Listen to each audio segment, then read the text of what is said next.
Wow, so that's becoming a bit of a nuisance today. So it seems, let me turn off again the music. I keep doing that. This is the second time. The first time I recorded, I was talking about 15 minutes, and I noticed that nothing actually was recording. So I had to unplug the microphone and plug back in. But here it is again. It gets, you feel like you just don't want to talk anymore after a while, you know, because when you make a mistake like that, and it's like, you know what, I've already said all this stuff. It just becomes a bit of a nuisance to have to repeat myself yet again. But it's all good. I just I've been feeling very lethargic for the last week. I'm a little bit depressed. I had to close my workshop because it wasn't pulling in enough money to help run the business and the house at the same time.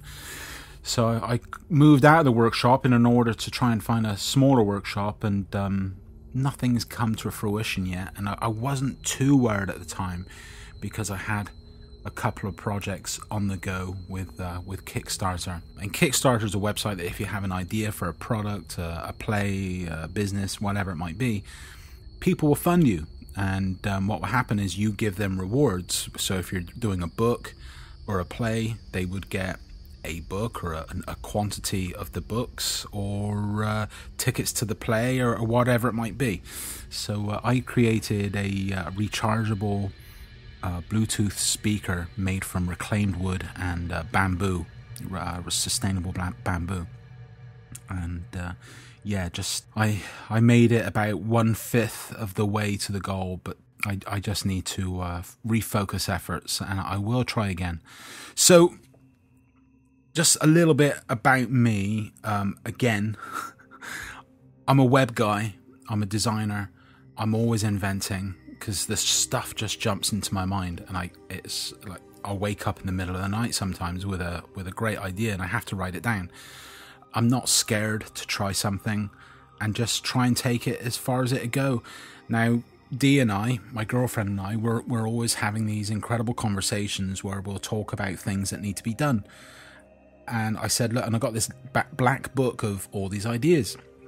And I said, look, what's the use of talking about all this stuff if we never try it? So we chose one of the ideas, and one of the ideas was for cat shelving, of all things. And I created a line of cat shelving. A lot of money later, a lot of misguided effort later, we've semi-closed the doors, although the business, the website is still up and running, but I need to refocus and regroup and see where the efforts are going to be channeled. I got too many websites. I got about 20, 30 domain names and multiple sites up and running. And it's almost at some point I'm having a new idea every single day, and I have to refocus efforts. One of the main ideas that I've liked over time that has stayed strong, and now I have this Facebook group page, is the Inner Flame, where healers and people of ability would gather and focus their intentions, their efforts, their prayers towards making a change in a positive way in someone's life, place, event, or thing. And I thought of many of the ins and outs on how to make this succeed in such a beautiful manner that for now I'm just going to focus on the Ascension symptom support group, the Peacekeepers page. And from here, slowly, over time, I'll migrate things over to this website. But for now, and for the foreseeable future, that's what this is all about, is just kicking back and forwards, ideas, concepts, theories, and no preaching allowed, really. No shouting in this library, please. And everyone's been fantastic. So we're up to 43 members, including myself. And on the other page that I created, there were 57. So when I get a feel that most of the people that are in that page are now on our group and we've been migrated properly, I'll close down that page, because it's a little bit superfluous. We don't need both. Some great conversations been going on lately in the group, and that's what I want this podcast to be a little bit about, is maybe to expand on some of the conversations we have been having, I'm just giving it my own spin. That's purely me. What I would like to have, Heather Lapp suggested that, you know, we have on people to talk about their topic, and I absolutely agree. I think we're going to have Heather on talking about OBEs, out of body experiences. I've had many in various types and situations, so I got a nice list of questions I'm sure that I'd be able to put together.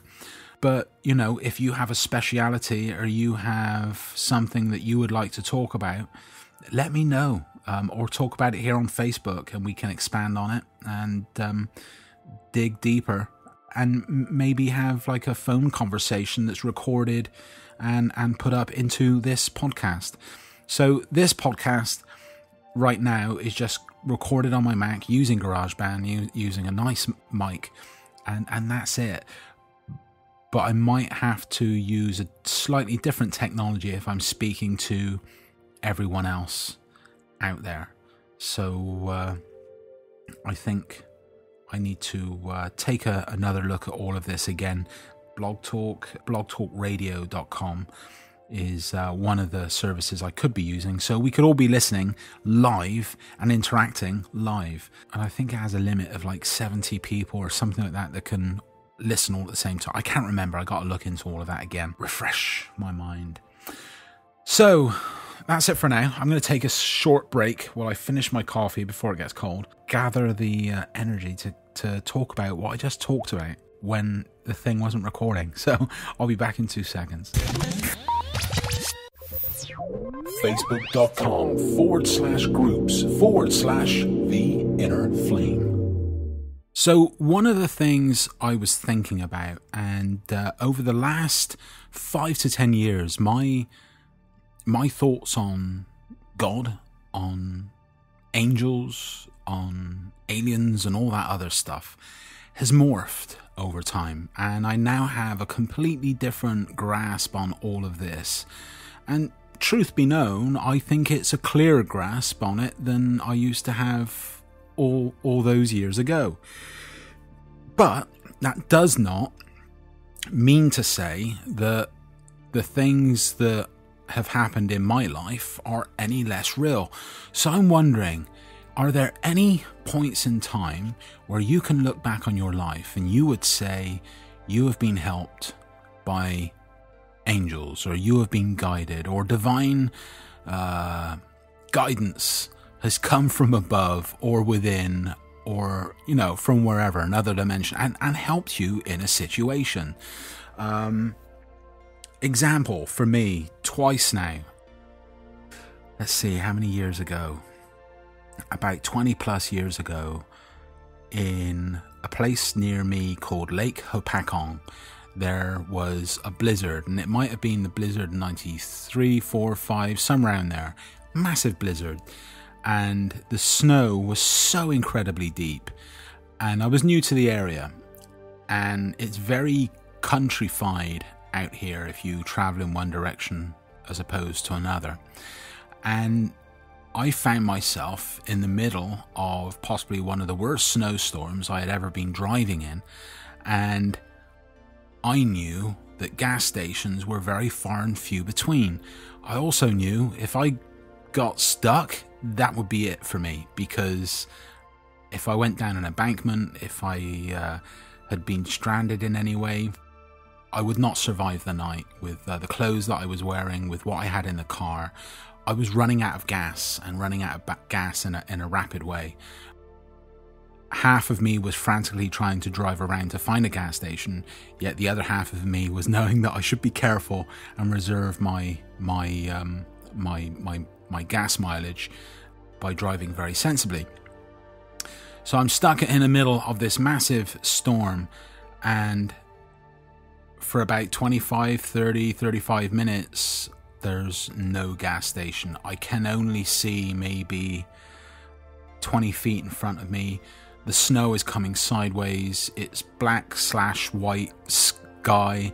All I can see is the headlights before me illuminating the snowflakes in the air, and that's it. I can see nothing else, and I'm seeing roads that I just passed maybe 15 minutes ago, so I know I'm driving around in circles. and I knew it's getting dangerous, absolutely dangerous. And the needle is already on the red, but I just don't know how long I have. But I don't think I, at that point, knew how long the needle had already been in the red, so I don't know how many miles I had already travelled.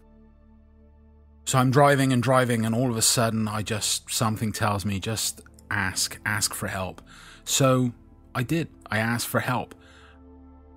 I said something like, my guides, those that are looking over me, I need your guidance now. I need help. I'm in trouble. If I don't get gas soon, I could imagine not surviving the night in this car. So I had no sooner finished uttering those very words, and I could swear I'd been down this road like 2 or 3 times already on my journeys that evening, trying to find a gas station. No sooner had I finished, maybe 10 to 15 seconds later, I turn a corner and the lights of a gas station illuminate the sky like a beacon. It's the only thing I can see apart from my headlights. And I'm directed to a gas station immediately. And I'm kind of gobsmacked as I'm there and I'm getting gas and I'm filling the car up, and I just kind of realize, but I'm taking it all in. I'm still in shock as to what happened. Well, in my life, in the couple of years to follow that, it actually happened again. And I asked again, and again, a gas station miraculously showed. I have to be honest, I don't know where I was that night. I now know the area pretty well, and I still cannot tell you what gas station I was in. I'm still perplexed by it all. So there's a few questions that you could ask yourself, was that a real gas station? And what helped me? What guided me? What gave me the assistance that I needed? Now, I know that if I asked someone that was ultra religious, I'd get one response. If I asked someone that was ultra spiritual, I'd get another response. But that does not mean to say that angels do not exist. So I'm wondering, do you believe in angels? Do you think that angels exist, or is it merely angels is another word for guides? I also do believe in real life angels, people that step into an angelic way of being just so that they can perform a task that needs to be carried out at one particular point in time. A little bit like the Matrix, how the agents used to step into people's beings, their bodies, and take them over. I wonder how it all goes down. But I'm very aware now, having done it at least 2 or 3 times this lifetime, in different situations, that not when, it'd be nice if I had help, but when you've known it was a life or death type of situation, that you've believed and you've asked and you've received. On some level, I believe that you've believed. You've asked and you've received help, guidance, and a little push or a nudge just at the right time when you needed it. Facebook.com/groups/The Inner Flame. Not that you can respond here, but maybe that's something you can answer on Facebook for me. So, just fascinating, absolutely incredible. Something has been happening to me now for a very long time, and it's settled down a little bit, but it's still happening every other day. And that is the seeing of 1111 or 1101 or 111 and variations of, and also lately 1234, as in 1234, etc. So, and not any other time. It almost feels as though these are the only numbers I'm seeing. And it's not just the clock, it's the radio, it's the TV, it's receipts, it's car registration plates, it's registration stickers in the window, it's the you name it. Every way for me to see this number has, over the last 2 years now, being shown itself to me in such striking manner. And Heather Lapp wrote last night 1212, and then Sarah, sorry Sarah, I'm not sure how to pronounce, I'm sure it's very simple. Sarah, I think that's it, said 1111, and it was that 1111 that struck me. And I said, I listened to last night's show on Coast to Coast AM, and I don't think it was last night's, it was actually a night or two ago's. But I'm an inside listener, so I've paid for 6 months, I think for like $30. For 6 months I can listen at any point to any of their shows, 1,000 or so shows, but I listen to them every day, and they have some fascinating subjects, and this one person was on talking about it. So I wrote, I listened to last night's show about a channel book many think is the ultimate book about life. But not too long ago, I spoke about my amazing, mind-blowing experiences with 1111 and all of the places I would see this, from clocks, computer, news, car registration stickers, etc. On and on.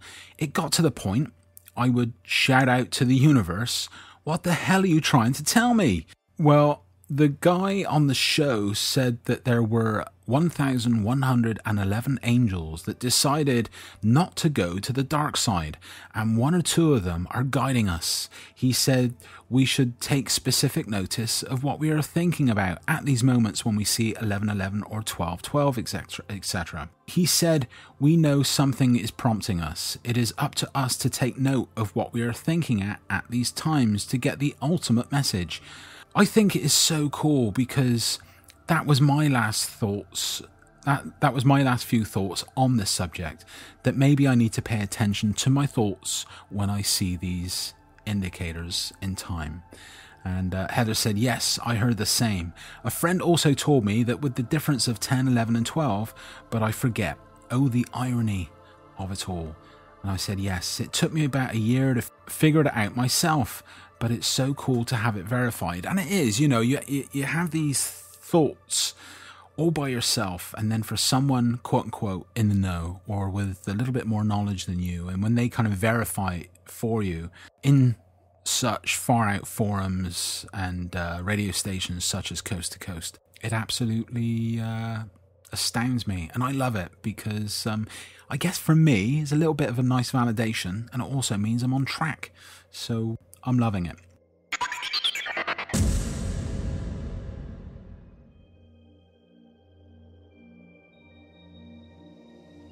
So, a moment of self-plugging here, I guess. I guess the whole podcast could be just that as well. It could be seen as that. Although, the podcast for me is meant to be just an extension of the Facebook group page. So, I want all of us to participate. I know what I want to do is get on with Blog Talk Radio to set up I know we can set it up so that when I talk, you guys can call in and join in the conversation. I can ask questions, or you can ask the questions and what have you, put it out there, and we can all kind of participate as one.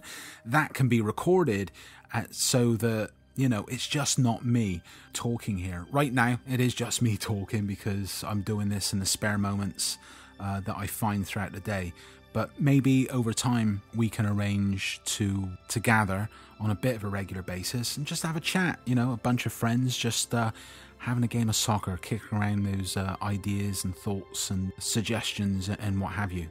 So no preaching aloud, no indoctrination, you know, no ramming it down other people's throats as to this is the way it is. Just, you know, good friendly chat. So, you know, I think there's people here that are obviously in the know, people that are a lot more in tune I'd like to think I'm on the way, but I certainly know that I've still got a ways to go. I know that with, what's her name, Dolores Cannon, I put up a video on the page, so if you get a chance to watch that, read it, or watch the video, because she is fantastic, and she's just a hypnotist. She's not a medium or anything like that, and all she does is she takes her subject so deep that to the somnambulistic level that the ego, the personality of the person that she's taken under, has disappeared, and they are now, for the best part, channeling these entities or beings from who knows where.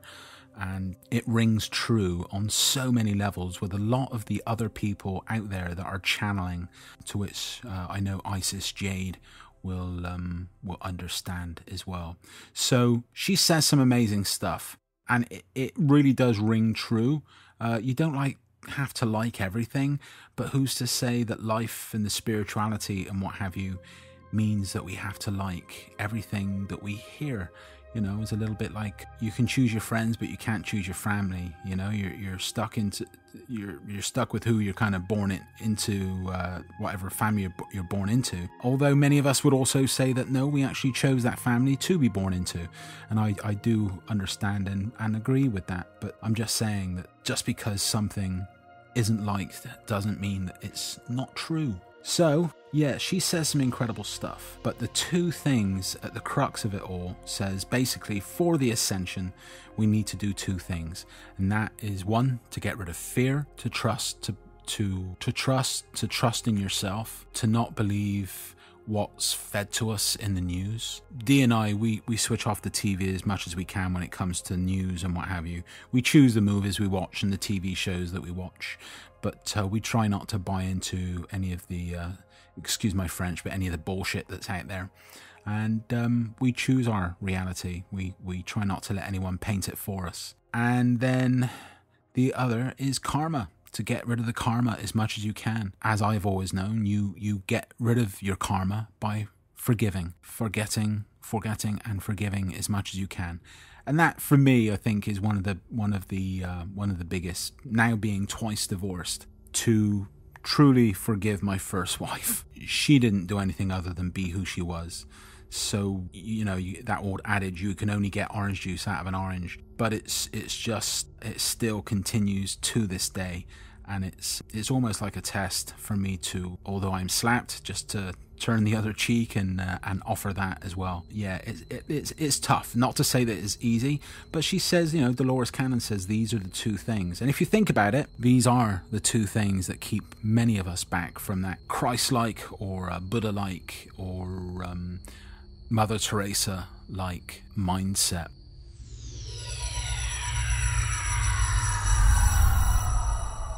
Well, as you know, or a few of you know, I am a paid member of Coast to Coast AM Radio. I'm one of the insiders on the Insiders Club, so to speak, and I paid for 6 months. I can go back through the shows and the archives and listen to the shows as they happen. Now, for me, the shows are on from 1 o'clock in the morning till, I believe, 5 o'clock in the morning. So what I do is when I wake up, I press play.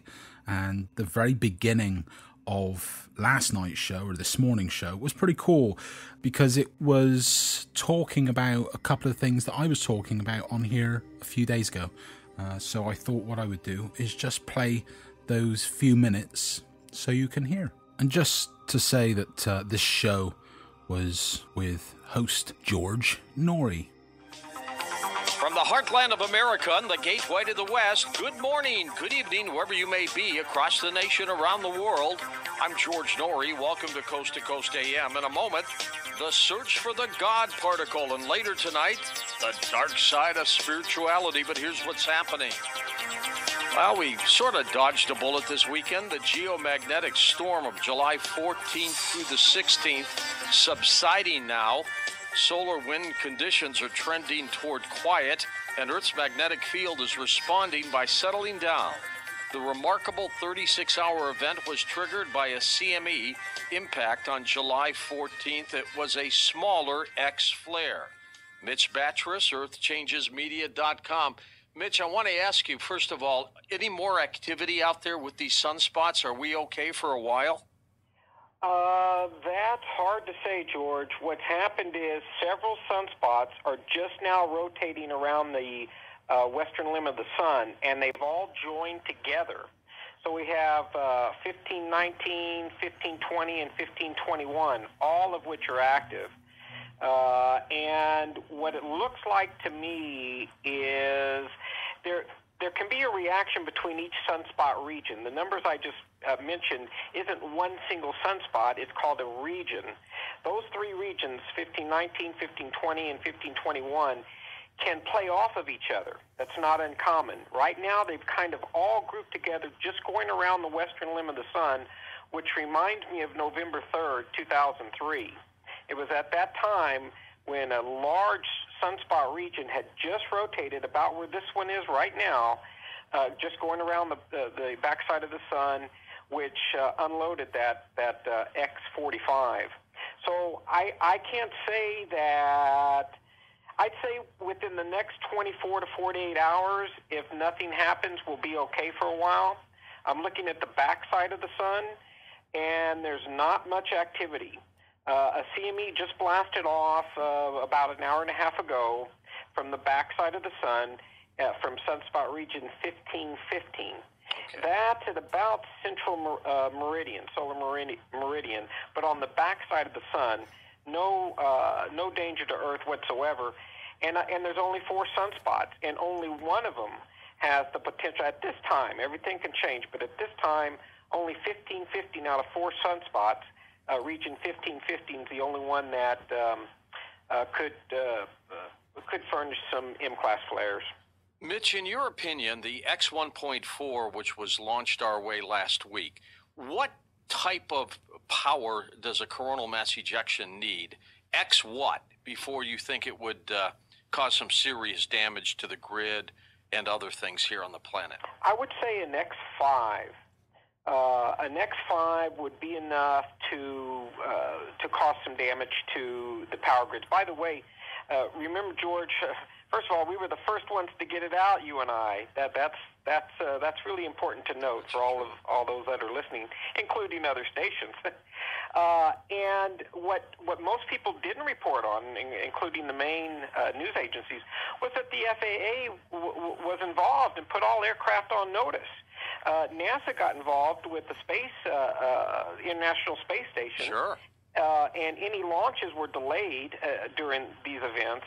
So it's very, very serious. And what I didn't know at the time that you and I spoke was that, I should have, but all power grids all over the nation were put on alert as well. So they were at ready at the helm. They were expecting something. But as you said, we dodged a bullet. Not out of danger yet. I'd give it 24 to say 32 hours really, when that those 3 sunspot regions rotate far enough around the western limb of the sun, which would start to go to the backside, before we would be out of danger. Okay, Mitch. Mitch's website, earthchangesmedia.com.